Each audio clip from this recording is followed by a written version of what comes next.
Oof! Good day guys, and ito po muli si Daddy Win and maligayang pagbabalik sa Daddy Win channel. So repair muna tayo ngayon, no? So meron tayong isang unit dito na galing Batangas to eh. E100i ito kung hindi ako nagkakamali. Ang issue nito guys, lubog ito. Common issue, lubog siya. Kita nyo ba? Nakalubog yung isa. So solution dyan, pwedeng palitan. Pwede tayong kumuha sa mga ito compatible to eh, galing sa ibang unit. And meron din ito bago. Halos pareha sila, di ba? Pero since ito ay malayo ang pinagmulan and para sigurado tayo, syempre yung bago ang gagamitin natin. And babaklasin natin to. Madali lang itong baklasin guys. Panoorin ninyo. Kailangan lang natin isang klase lang. Kung hindi ako nagkakamali, T4 ito. No? So baklasin natin. T4. Yan. So may tatlong tornilyo dito. Alisin muna natin. And titingnan din nga pala natin kung anong issue nito sa kung paano nangyaring lumulubog yung mga unit na yan. Kasi tuyo siya eh. Pero duda ko, pwedeng nababasa ito. Pwedeng nagkaroon ng corrosion dito. No? Kasi pag nagkaroon ng corrosion dito, pwedeng magkaroon ng loose contact. Pwedeng yung pinakang spring niya magbaga, lumubog. Kaya na-disable yung spring nito. Kaya hindi na lumilitaw, no? So natanggal na natin yung tatlong tornilyo dito. And itong apat na tornilyo dito sa side. Actually, bali 8 ito. Tanggalin nyo na lahat. 8 tornilyo yan. Para mabilis.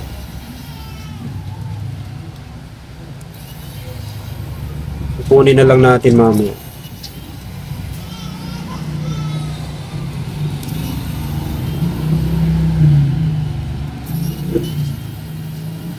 Yun, shoutout kay Wilson Tampoco, nagpapa-shoutout siya, nag-message, no. Sabi niya, sa akin, idol, sa akin at sa shop na pinagbabantayan ko, Nick Fix Vape Shop, yan. Okay, and meron pa isa nagpapa-shoutout, si, nasa bagong video natin yun, sa Legend B3. Ayun, si Winstonus. Yan. Shoutout kay Winstonus. No? So, eto. Natanggal na natin lahat ng mga kailangang tanggalin na tornilyo. Wala na. Eto na sila lahat sa baba. And, yung kasunod, eto. Yan lang. Tanggalin lang natin yan. And, tutulak natin to pababa. Yan o. And matatanggal na. Kailangan muna palang tanggalin to, sorry. Yan. Kaya hindi siya oops! May basa guys. Basa siya. So, itong unit na to nababasa pala. Pwedeng tumutulo yung juice dito. Since lagi naman pinupunasan siguro yung user, kaya oops, natanggal. Laging pinupunasan ni user, kaya tuyo dito. Pero pagdating dito guys, basa siya. Tingnan natin eh. Hilahin natin.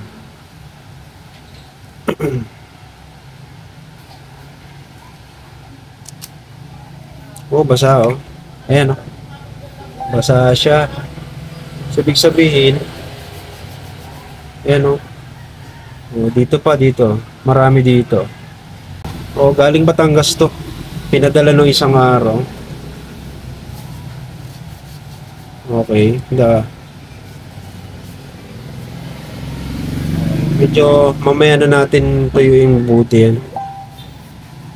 Mamaya na natin tuyuin. Pwede naman yan pag natapos na. So palit tayo ng bala nito. Kailangan natin ng Phillips screw. May 3 pa kasing tornilyo dito. Yan.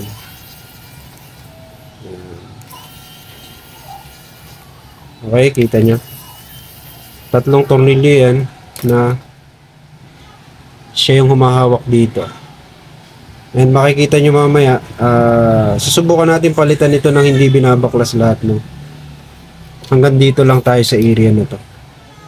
Make sure na maitabi nyo ng maayos yung mga tornilyo kasi pag nawala yan, tulad yan. Pag nawala kasi yan, mahirap maghanap pag minsan ng mga compatible na tornilyo. So, kita nya, oh. Then, next natin is etong area na to. Pero, pwedeng tanggalin muna natin tong spring para sigurado. Ayan, oh, may spring dyan. Yun. So, ayan. Then, next, mapapansin nyo, yun yung battery connector. Yun yung papel nitong spring, itinutulak niya yung battery connector dun sa actually internal siya, yung kita niyo. Nababaklas din dito, pero itong battery hindi basta-basta nababaklas pataas, halos nakakulong siya dyan. So ito naman ang kasunod nating susungkitin. Walang tornilyo ito guys, so sungkitin lang natin papaganyan. Okay, and may expose na natin si yan. Ayan. Pinaka-the best na pagtatanggal niya, kaganyan siya. Ayan. Para di sumasabit. Ayan. Okay, nabaklas na natin. And ito yung papalitan natin guys. Pakita natin. Yan. Ito mismo yung papalitan natin. Ito siya yun. So, gagawin natin dyan para madali nating matanggal.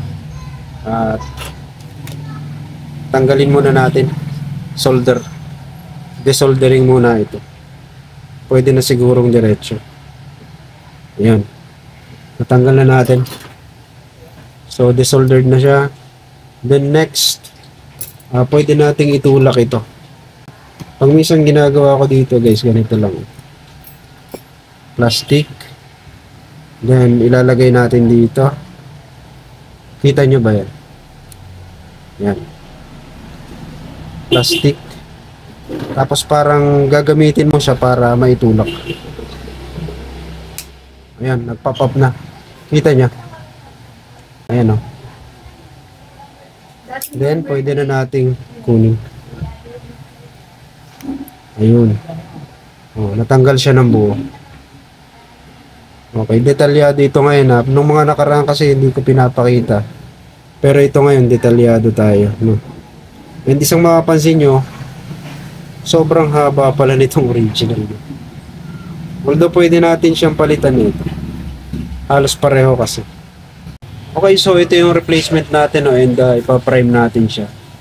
And sa mga ganitong klase pala, make sure na hindi nyo mahinangan itong area na to kasi hindi siya katulad na ito eh. Naka-cover yung naka-cover siya.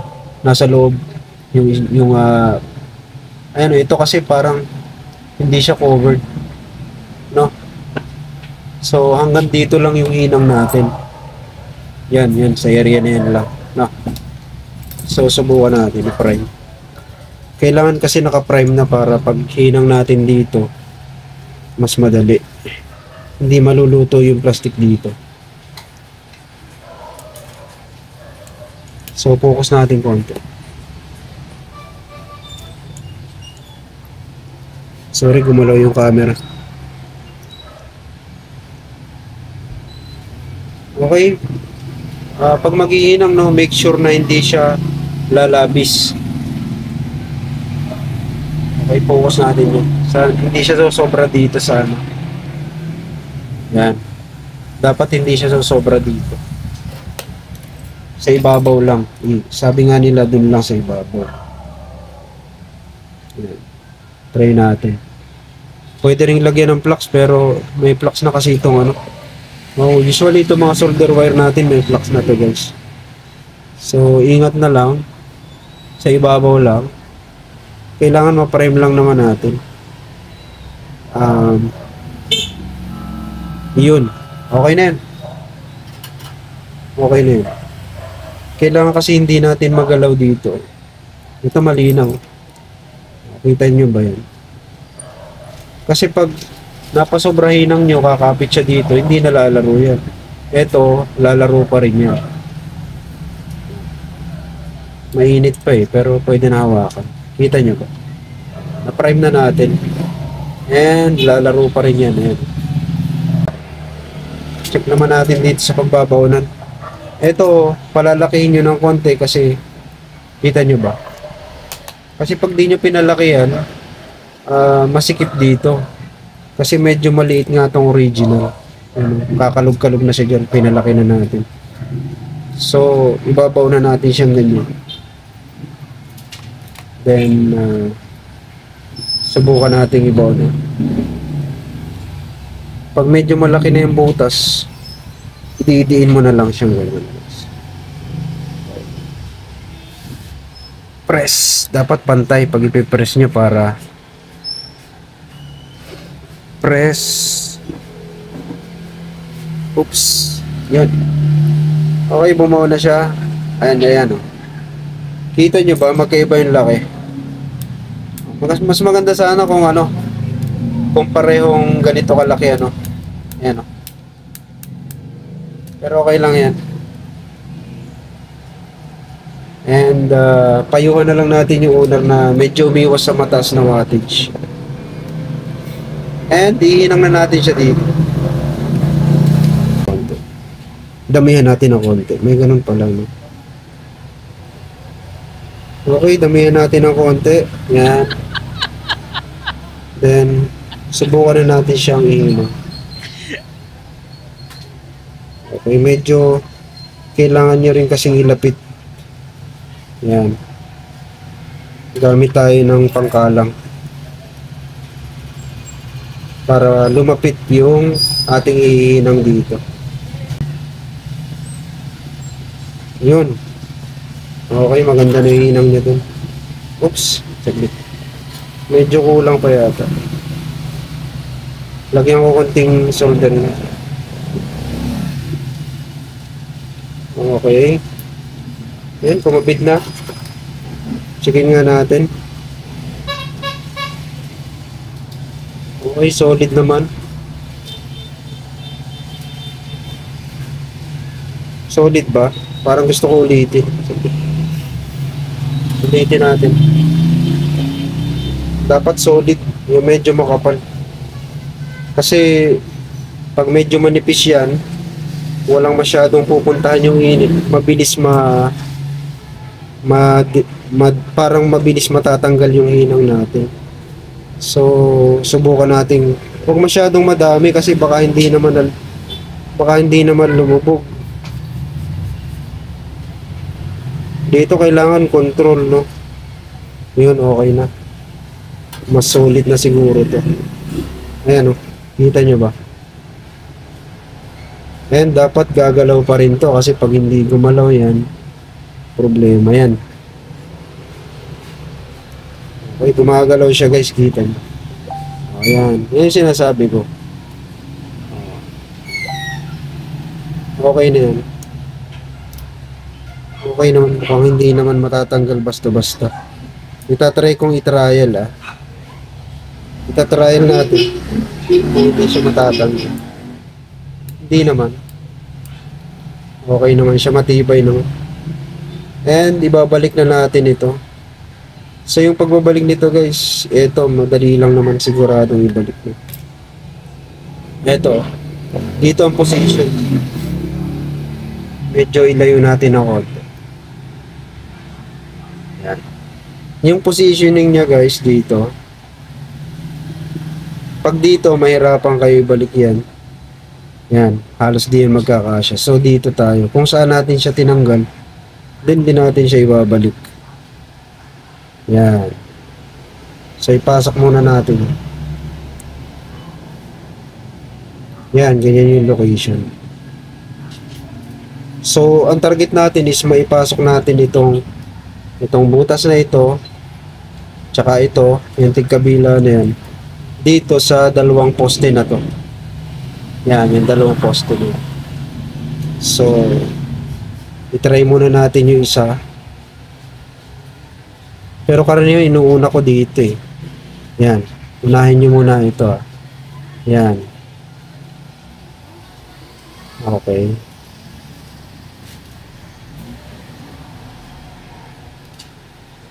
Okay, pag naikabit nyo na dyan, then isunod nyo yung sa kabila. Pwede nyo naman siya itulak eh.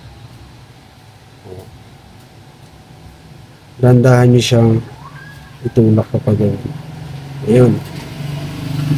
And i-press na natin siya. Pwede nyo siyang i-press para bumalik siya sa dati. Then next, yung spring, paano natin ikakabit? Ganito lang guys, unahin nyo muna siyang ikabit dito sa side. Yan. Then next, i-press nyo siyang ganyan. Then, dandahan yung bitawan. Huwag nyo bibiglayin kasi pag binigla ninyo, matatanggal ulit siya. Ito yung medyo tricky, no? Ayan. Kapit nyo ganyan. Tapos, i-press nyo. Spring kasi ito eh. So, hindi siya dapat basta-basta na ano.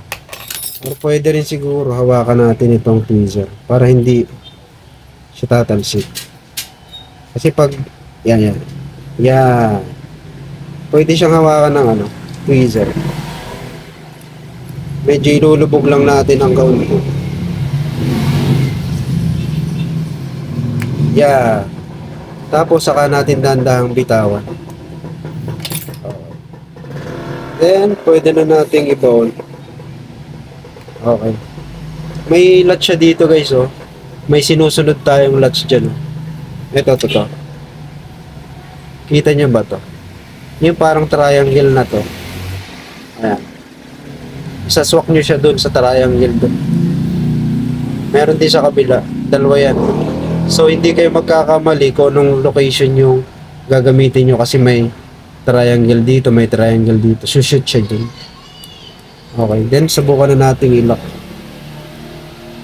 Tapos, pwede na nating matesting yan. Actually, mabubuhay na yan, guys. Yan, buhay na siya pag ganyan. Kasi yung spring yung nagko-connect dun. So, subukan na natin ilagay muna yung mga tornilyo para secured. Okay, 3 tornilyo yan. Okay.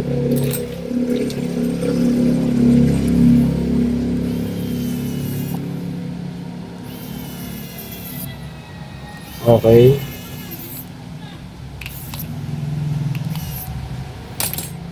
So, ganun lang siya. Okay na si unit. Titingnan natin kung madedetect na si coil. And kita nyo naman, maganda yung pagkakakabit natin. Yan, nadedetect na guys. Oh. Pag chinecheck ko ganyan. Baka makapiright tayo ha. Opo. Pwede nating testingin sa mga coils. Ito, pwede. Subukan nating mag-loop ng kahit siguro mga 3 loops. 4 loops. Yan. 1 2 3 3 loops. Pwede na ito. Subukan natin gawing 4. Hindi, wag na, okay na. 3 loops. Tingin ko pa pwede. Mapausok lang natin para sure tayong gumagana siya. So, ilagay natin ganyan. Madedetection na siya ng unit. And, yun. 0.4, 31. Yan. Saglit, pakita natin. Pag inilagay natin siyang ganyan, madedetection ng unit. 0.4 yung nakita ko. Then yes, 31 watts. Subukan natin i-fire. Oops, saglit. Medyo nahirapan tayo. Yan, fire. Kita nyo. Nag-fire na siya. Okay na yan. Ibig sabihin gumagana siya. So siguro linisan muna natin to, no? And ibabalik na natin yung mga components dito, no? Kailangan tanggalin natin yung mga basa-basa na yun sa loob. Then yun, pwede na natin i-ship pabalik sa owner. Okay, pwede na po siya. Bawal dito. Sa pagpunta sa inyo malaman siya. Malaman ba siya? Para ka lang yung exit. May use. May naman yung bawal dito. May sana. Sa naman ito isa. Sige kayo lang sa mga isa naman. Ayun, sa natin mo. Kasi lang mo yung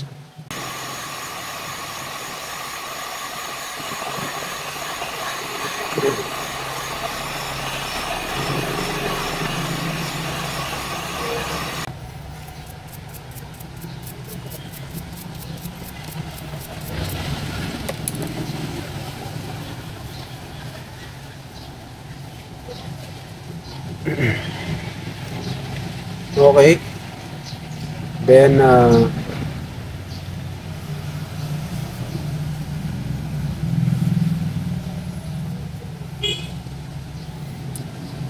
lagay na natin to.